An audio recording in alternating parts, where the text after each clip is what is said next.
नमस्कार दर्शक बंधु, आपण को आम चैनल को स्वागत। जदि आपणकर मेष राशि होइथाए ताहले आपण एही भिडियोटी को शेष पर्यंत देखंतु, कारण एही भिडियोटी केवल आपण मानक पई। आपण जानिबे किछि अप्रिय एवं अजଣା सत्य जहा आज पर्यंत आपण जानि नथिबे। सेथिपाई आपण एही भिडियो देखिबा सहित आपणकर प्रियजन को मध्य भिडियोटी को शेयर करंतु, जहा फलरे सेमानक मनरे थिबा समस्त प्रश्न दूर होई जिवो।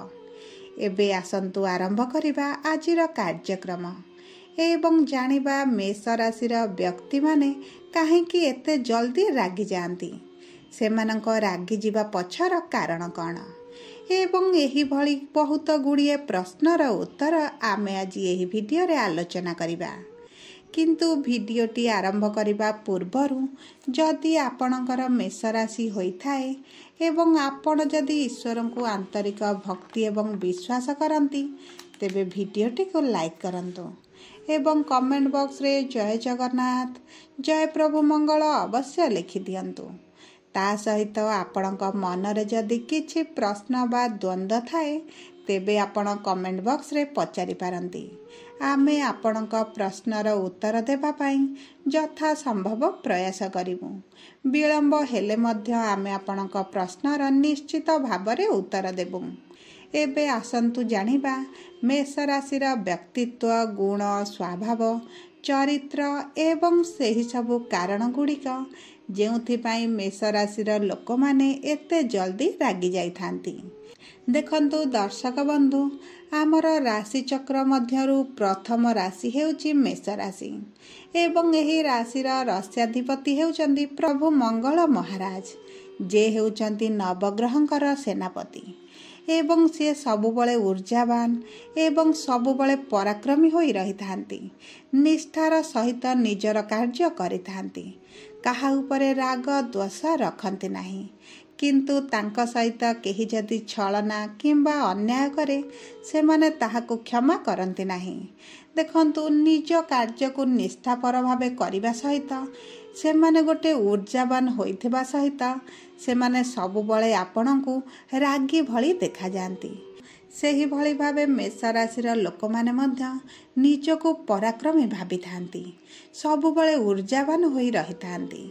आपण देखिबे जेकोनसी समस्या जेकोनसी असुविधा पाटी तुंड झगड़ा भली परिस्थिति रे मेष राशिर लोक माने आग समाधान करिबा पई बाहरी थांती।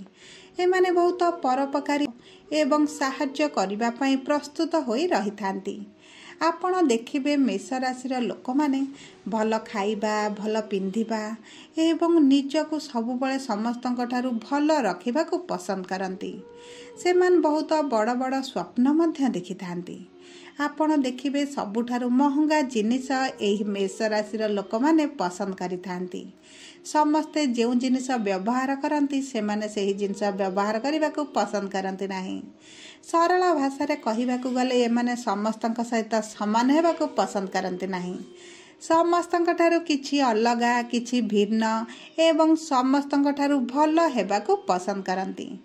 देखंतु एही मेष राशिर लोक माने सबुबले चाहंती कि समस्त केवल तांकू ही भल पांतु, तांकू सम्मान दियंतु एवं तांकू समस्तଙ୍କ ठारू अधिक सबु जिनिस रे मिलु, तांकर समस्ते प्रशंसा मध्य करंतु।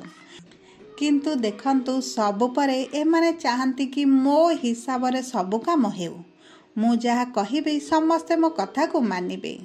तो एही सबु जिनिस जेतेबेले सेमानंक सहित न हुए सेमानंक मन मुताबक काम हुए नहीं किंबा केही जने तांक कथा सुनंती नहीं, सेमाने भीषण रागी जांती एवं बहुत जल्दी विरक्ति भाव प्रकाश करि थांती। जदि सेमानंक कथा किए न माने सेमाने तुरंत रागी जिबे एवं गर्जन करिबा आरंभ करिबे। ता सहित देखिबे जदि तांक ठारू तांक सामना रे आउ काहाकू प्रशंसा करा जाए सेमाने संगे संगे रागी जाई से स्थान को परित्याग करिबे। देखंतु सेमाने सबुले निजर मान सम्मान आधिपत्य को अधिक ध्यान देई थांती। सेमानंकु जेउठी अनुभव हुए कि हे स्थान रे मोते पर्याप्त सम्मान एवं भल पाइबा मिलु नाही से स्थान को परित्याग करंती एवं गोटे जिनिस आपण मेष राशि लोकों पाखरे देखुथिबे जहाकू थरे से माने घृणा करबा आरंभ करती आउ थरे सही लोकर मुह को चाहती नहीं जहाकू थरे पछ करी आसिले भारी ता सहित जीवन रे केबे आउ मित्रता करती नहीं। देखंतु सेमानंकर राशि नक्षत्र अनुजाई तांको पाखरे एही स्वभावटीए रही थाए जहा फल समय बढ़िबा सहित सेमानंकर राग सेमानंकर दोष एवं सेमानंकर चिड़चिड़ा स्वभावटी आहुरी बढ़ी थाए एवं निजको सबुबले सेमाने व्यस्त मध्य रखिबा को पसंद करिथांती कारण समस्तंक ठारू मु अलगा मु भल एवं मु ज्ञानी गुणी बोली समस्त को प्रमाण करिबा पई सेमाने लागी पड़ी थांती। ता सहित देखिबे मेष राशि लोक माने बहुत निडर मध्य होई थांती तांको मन रे केतेबेले भी आपण भय देखिबे नाही जे कौनसी काम सेमानंकु दियंतु ताकु से सुचारू रूप रे परिचालना करिवे एवं कौनसी काम को करबा को से माने ना कहिबे नाही किंतु सबु परे किए तांको काम करिबा पई कहूची ताहा तांको पई सबुठारो अधिक इम्पोर्टेंट होई थाए सेमानंकु जेउ लोक काम कहउचंती सेही लोक सेमानंक जीवन रे केते इम्पोर्टेंट से कथा मध्य तांको पई अधिक गुरुत्व होई थाए जदि से कौनसी लोकंको स्नेह प्रेम भल पाती एवं रेस्पेक्ट दियंती सेही लोकंक पई सेमाने सब काम करिवे जेहु लोक को सेमाने पसंद करती नहीं सेही लोक जेते कहिले मध्य से तांकर काम करिवे नहीं। देखंतु मेष राशिर लोक माने बहुत दयालु स्वभावर मध्य होइथांती जहाकू थरे निजर भाविले एवं भल पाइले ताकू सर्वस्व देदेवे एवं तार समस्त भूल को मध्य क्षमा करिदेवे। देखंतु आपण देखिबे मेष राशिर लोक माने दुखी दरिद्र मानक प्रति तांकर अधिक स्नेहर भावना थाए विशेष भाव में लोक माने पशु जंतु को अधिक भल पाती आपण देखिबे से माने खाद्य देबा पशु जंतुंकर जत्न नेबा को मध्य पसंद करितांती सबु परे मध्य एमाने मिछ कहूतिबा किंबा ठकुतिबा लोक मानक ठारू दूरे रे रहंती ता सहित आपण देखिबे एही लोक माने जो माने दुई प्रकार कथा कहती ए घर माउसी से घर पीसी भली भली प्रकृति रखि थांती सेही लोक मानक ठारू से माने सदा सर्वदा दूर रे रहंती एवं विशेष भाव में से लोक मानक पई एमानक मन रे गोटे प्रकार घृणार भावना रही थाए। मेष राशि लोक माने निज घर छड़ा अन्यर घरे कम रही थांती सेमानंकु काहा घरे रहिबा को पसंद होई न थाए सेमाने तांको परिवार लोकंक सहित रहिबे तांको परिवार लोकंक पाई रहिबे किंतु अन्य लोकर घरे रहिबा पई एते अधिका पसंद करंतिनी।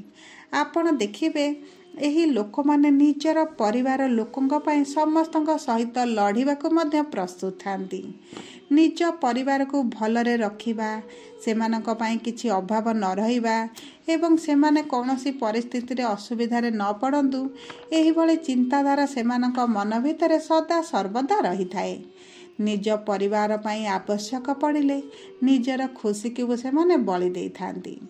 आपण देखिबे तांको परिवार किंबा तांको प्रियजनक विषय रे जदि केही केबे किछि कहिला तुरंत रागी जाती एवं झगड़ा करबा पई मध्य प्रस्तुत रुहंती एही मेष राशि लोक माने रागी जीवा समय रे भूली जाती जे से कहा सहित झगड़ा करुचंती एवं कौन से माने से सामना वाला लोक को कहउचंती। देखंतु मेष राशि झियो हेउ किंबा मेष राशि पुओ हेउ से माने लढ़िबा पई सबुबले प्रस्तुत थांती। देखंतु मेष राशि चिन्ह हेउची गोटिए निरीह मेंढाटिए जी शांत होई सबुबले ठियाइतब किंतु आपण देखिथिबे कुहा जाए जे मेंढार मुंड टाण एमानंकर मुंड सबुबले टाण रही थाए एमाने कौनसी भी परिस्थिति रे मुंड नुआइबा को पसंद करंतिनी निज बेक काटिबा पई मध्य प्रस्तुत होई थांती किंतु कौनसी भी परिस्थिति रे से कहा आगरे मुंड नुआई पारंती नाही निजर मान सम्मान आत्मविश्वास पाई से माने बंची रही थांती जेतेबेले तांको लागे जे से माने तांकर सम्मान हराई बसिलेनी निजर आत्मसम्मान को हराई साइलेनी सेही भली परिस्थिति रे से माने भांगी जाती। देखंतु मेष राशि लोक माने थरे रागी गले शांत हेबा पाई बहुत समय लागि थाए विशेष भाव में तांको के शांत करि पारंती नाही ସେମାନେ ଯେତେବେଳେ ନିଜକୁ ନିଜେ ଶାନ୍ତ କରିବାକୁ ଚାହାନ୍ତି ସେତେବେଳେ ସେମାନେ ଶାନ୍ତ ରୁହନ୍ତି। ମେଷ ରାଶିର ଲୋକମାନଙ୍କ ପାଖରେ ଗୋଟେ ଏମିତି ପାୱାର ଥାଏ ଯେ ସେ ଯାହା ପଛରେ ଲାଗିବେ ଏବଂ ଯାହାକୁ ଉପରକୁ ଉଠାଇବା ପାଇଁ ଚାହିଁବେ ତାକୁ ସେ ଖୁବ୍ କମ୍ ସମୟ ମଧ୍ୟରେ ବହୁତ ଉଚ୍ଚ ସ୍ତରରେ ପହଞ୍ଚାଇ ପାରିବେ। କିନ୍ତୁ ଯାହାକୁ ଥରେ ସେ ନିଚକୁ ତଳକୁ ପକାଇବା ପାଇଁ ଚାହିଁବେ ସିଏ ତାକୁ ତଳକୁ ପକାଇଲା ପରେ ଯାଇ ଶାନ୍ତିରେ ନିଶ୍ୱାସ ନେବେ। ସବୁ ପରେ ଆପଣ ଦେଖିବେ ମେଷ ରାଶିର ଲୋକମାନେ ହେଉଛନ୍ତି ଅଗ୍ନି ତତ୍ତ୍ୱର ରାଶି। ଏମାନେ ସବୁବେଳେ ଗରମ ମିଞ୍ଜାସରେ ରହୁଥିବେ। ଅଗ୍ନି ତତ୍ତ୍ୱର ରାଶିମାନେ ଅଧିକ ସାହସୀ, ଅଧିକ ପରାକ୍ରମୀ, ନିଡର ଏବଂ ନିଜ କଥାରେ ପକ୍କା ହୋଇଥାନ୍ତି। ଯେହେତୁ ମେଷ ରାଶିର ସ୍ୱାମୀ ହେଉଛନ୍ତି ପ୍ରଭୁ ମଙ୍ଗଳ, ଯିଏକି ହେଉଛନ୍ତି ଉର୍ଜାର ଶକ୍ତି ଏବଂ ତାଙ୍କର ତତ୍ତ୍ୱ ଅଗ୍ନି ହୋଇଥିବାରୁ ଏମାନେ ସ୍ୱାଭାବିକ ଭାବରେ ସେମାନେ ରାଗି ସ୍ୱଭାବର ହୋଇଥାନ୍ତି। ସବୁବେଳେ ଗରମ ମିଞ୍ଜାସରେ ରହିଥାନ୍ତି। ଗୋଟିଏ କ୍ଷଣରେ ସେମାନେ ରାଗିଯାଆନ୍ତି। ଦେଖନ୍ତୁ, ଏଥିରେ ସେମାନଙ୍କର କୌଣସି ଭୁଲ ନଥାଏ। ଏହା ହେଉଛି ସେମାନଙ୍କର ରାଶିର ସ୍ୱାମୀ ଏବଂ ସେମାନଙ୍କ ରାଶିର ତତ୍ତ୍ୱ ପାଇଁ। ଏହା ହେଉଛି ଭଗବାନଙ୍କର ଦାନ, ଈଶ୍ୱରଙ୍କ ପ୍ରଦତ୍ତ। ସମସ୍ତ ମେଷ ରାଶିର ଲୋକମାନେ ନିଜକୁ ରାଗି ବନାନ୍ତି ନାହିଁ। ତାଙ୍କର ରାଶି ନକ୍ଷତ୍ର ପାଇଁ ଏହା ତାଙ୍କର ଜନ୍ମରୁ ରହି ଆସିଥାଏ। ତେଣୁକରି ଆପଣମାନେ ଯଦି ଭାବୁଥିବେ ଯେ ମେଷ ରାଶିର ଲୋକମାନେ ଏତେ ଜଲ୍ଦି ରାଗି ଯାଉଛନ୍ତି, ଏହା ସେମାନଙ୍କର ଖରାପ ଅଭ୍ୟାସ, ତାହେଲେ ଆପଣ ଏହିସବୁ ଜିନିଷକୁ ମନରୁ କାଢ଼ି ଦିଅନ୍ତୁ। ଦେଖନ୍ତୁ, ସେମାନେ ଏହିଭଳି ପରିସ୍ଥିତିରେ କିଛି ବି କରିପାରିବେ ନାହିଁ। ଏହା ତାଙ୍କର ଜନ୍ମରୁ ରହିଆସିଛି। ଏହା ତାଙ୍କର ରାଶିରେ ରହିଛି। ଦେଖନ୍ତୁ, ମେଷ ରାଶିର ଲୋକମାନେ ବହୁତ ଜିଦ୍ଦିଖୋର ସ୍ୱଭାବର ହୋଇଥିବାରୁ ସେମାନଙ୍କୁ ଯାହା ଦରକାର ଯଦି ମିଳିଗଲା ତାହା ଭଲ କଥା। ଯଦି ତାଙ୍କୁ ଯାହା ଦରକାର ଆପଣ ତାହା ନଦେଲେ ସେମାନେ ଆପଣଙ୍କ ଠାରୁ ଛଡ଼ାଇ ଆଣିବେ କିମ୍ବା ଏମିତି ପରିସ୍ଥିତି ସୃଷ୍ଟି କରିବେ ଯେଉଁ ପରିସ୍ଥିତିରେ ଆପଣ ତାଙ୍କୁ ଜିନିଷ ଦେବା ପାଇଁ ବାଧ୍ୟ ହେବେ। ଦେଖନ୍ତୁ, ମେଷ ରାଶିର ଲୋକଙ୍କ ପାଖରେ ବହୁତ କମ୍ ସାଙ୍ଗସାଥି ଥାଆନ୍ତି। କାରଣ କିଛି ଲୋକଙ୍କୁ ଏମାନେ ପସନ୍ଦ ଆସନ୍ତିନି ଏବଂ ଏମାନେ କିଛି ଲୋକଙ୍କୁ ପସନ୍ଦ କରନ୍ତିନି।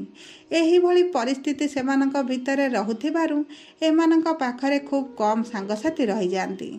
ବିଶେଷ ଭାବରେ ତାଙ୍କୁ ବୁଝିଲା ଭଳିଆ ସାଙ୍ଗସାଥି ବହୁତ କମ୍ ଥାଆନ୍ତି। ସେଥିପାଇଁ ଏମାନେ ପ୍ରାୟତଃ ସମୟ ଏକଲା ରହିଯାଆନ୍ତି, ଏକୁଟିଆ ପଡ଼ିଯାଆନ୍ତି। ସବୁଠାରୁ ବଡ଼ ଦୁଃଖ ଏହି ମେଷ ରାଶିର ଲୋକଙ୍କର ହେଲା ସେମାନେ ନିଜର ଦୁଃଖ, କଷ୍ଟ ଏବଂ ପୀଡ଼ାକୁ ଅନ୍ୟ ଆଗରେ ପ୍ରକାଶ କରନ୍ତି ନାହିଁ। ଯେଉଁଥିପାଇଁ ନିଜ ଭିତରେ ଦୁଃଖୀ ରୁହନ୍ତି, କଷ୍ଟ ରହନ୍ତି ଏବଂ ନିଜ ଉପରେ ନିଜେ ରାଗିବା ମଧ୍ୟ ଆରମ୍ଭ କରନ୍ତି। ବେଳେବେଳେ ଆପଣ ଦେଖିବେ କିଛି କାରଣ ନଥାଇ ମଧ୍ୟ ଏହି ମେଷ ରାଶିର ଲୋକମାନେ ରାଗିଥିବେ, ଚିଡ଼ିଚିଡ଼ା ହେଉଥିବେ। ଏହାର କାରଣ ହେଲା ସେହି ସମୟରେ ସେମାନେ ପରିସ୍ଥିତି ଉପରେ ରାଗିଥାନ୍ତି ଏବଂ ନିଜ ଉପରେ ରାଗିଥାନ୍ତି। ସବୁ ପରେ ମେଷ ରାଶିର ଲୋକମାନେ ବହୁତ ଦୟାଳୁ, ପରୋପକାରୀ ଏବଂ ନରମ ହୃଦୟର ହୋଇଥାନ୍ତି। ଆପଣ ଯଦି ପ୍ରଥମ ଥର ମେଷ ରାଶିର ଲୋକଙ୍କ ସହିତ ମିଶିବେ ଆପଣ କିଛି ଅନୁଭବ କରିପାରିବେନି। କିନ୍ତୁ ଆପଣ ବାରମ୍ବାର ମିଶିବା ପରେ ଆପଣ ଅନୁଭବ କରିବେ ଯେ ସେହି ଲୋକମାନେ କେତେ ଦୟାଳୁ। ଦେଖନ୍ତୁ, ମେଷ ରାଶିର ଲୋକମାନେ ଉପରୁ ବହୁତ ରାଗି, ଗମ୍ଭୀର ଏବଂ ଉଗ୍ର ସ୍ୱଭାବର ଦେଖାଯାଆନ୍ତି ଏବଂ ସେମାନଙ୍କର କଥା ମଧ୍ୟ ବହୁତ କଟୁ ହୋଇଥାଏ। ସେମାନେ ଟାଣ କଥା ପ୍ରୟୋଗ କରନ୍ତି। କିନ୍ତୁ ଯଦି ଆପଣ କୌଣସି ପରିସ୍ଥିତିରେ ଅସହାୟ ସମୟରେ ସେମାନଙ୍କ ପାଖରେ ପହଞ୍ଚିଯିବେ ସେମାନେ ସହୃଦୟରେ ଆପଣଙ୍କୁ ସାହାଯ୍ୟ କରିବା ପାଇଁ ପ୍ରସ୍ତୁତ ରହିବେ। ଦେଖନ୍ତୁ, ଯଦି ଆପଣ ନିଜର ରାଗକୁ ଟିକେ କମ୍ କରିବା ପାଇଁ ଚାହୁଁଛନ୍ତି ଏବଂ ନିଜର ଏହି ସ୍ୱଭାବକୁ ଟିକେ ପରିବର୍ତ୍ତନ କରିବା ପାଇଁ ଚାହୁଁଛନ୍ତି, ତାହେଲେ ଆପଣ ପ୍ରତିଦିନ ହନୁମାନ ଚାଳିଶା ପାଠ କରନ୍ତୁ। ଏହା ଆପଣଙ୍କୁ ଶାନ୍ତ କରାଇବ, ଆପଣଙ୍କ ମନରେ ଶାନ୍ତି ଆଣିବ। ଯଦି ହନୁମାନ ମହାରାଜଙ୍କର ପୂଜାର୍ଚ୍ଚନା କରନ୍ତି ଆପଣଙ୍କ ପାଇଁ ବହୁତ ଶୁଭ ରହିବ। ବିଶେଷ ଭାବରେ ଆପଣ ଚେଷ୍ଟା କରନ୍ତୁ ପ୍ରତିଦିନ ହନୁମାନ ଚାଳିଶା ପାଠ କରିବା ପାଇଁ। ଯେତେ ଅଧିକା ଦିନ ଆପଣ ହନୁମାନ ଚାଳିଶା ପାଠ କରିବେ ଆପଣ ସେତେ ଅଧିକ ଜ୍ଞାନୀ, ଗୁଣୀ ହେବା ଆରମ୍ଭ କରିବେ। ଆପଣଙ୍କ ଜୀବନରେ ସଫଳତା ମିଳିବା ଆରମ୍ଭ ହୋଇଯିବ। ତା ସହିତ ଆପଣ ପ୍ରତି ସୋମବାର ଦିନ ଶିବ ମନ୍ଦିର ଯାଆନ୍ତୁ। ପ୍ରଭୁ ଶିବଙ୍କ ମନ୍ଦିରରେ ଆପଣ ଜଳ ଅର୍ପଣ କରନ୍ତୁ, ଯାହାଫଳରେ ଆପଣଙ୍କ ଗ୍ରହ ମଧ୍ୟ ଶାନ୍ତି ରହିବ। प्रभु मंगल महाराज शांत पड़े जहाँफल आपण मध्य धीरे धीरे शांति अनुभव करेंगे। मन भितर जो चंचलता मन भितर जो चिंता टेंशन आपणकर सबुबले रहुची ताहा धीरे धीरे कम हेबा आरंभ हेबो। जदि आपणकर मेष राशि होइथाए आपण को यही भिडियोटी केते सत एवं केते मिछ लागिला आपण कमेंट बॉक्स रे लिखि जणांतु। एवं जदि प्रथम थर आम चैनल को आसी चैनल टी को सब्सक्राइब करंतु पाखरे थिबा बेल आइकन को प्रेस करंतु। धन्यवाद।